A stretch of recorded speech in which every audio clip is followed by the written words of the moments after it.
Devolved Parliament is a 2009 oil-on-canvas painting by Banksy, replacing British politicians debating in the House of Commons with chimpanzees. In 2019, the artwork became Banksy's most expensive to date, selling for £9.9 million at Sotheby's in London on October 3, 2019.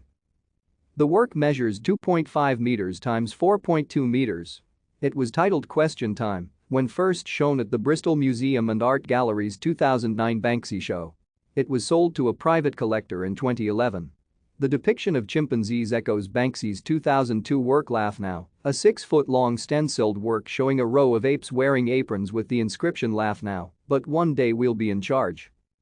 A reworked and retitled version of the painting was exhibited in Bristol in March 2019, with changes to details such as a banana and some lamps. Banksy commented, "Laugh now, but one day no one will be in charge." It was sold at auction in October 2019. Thank you for watching.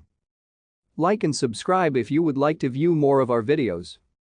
Have a nice day.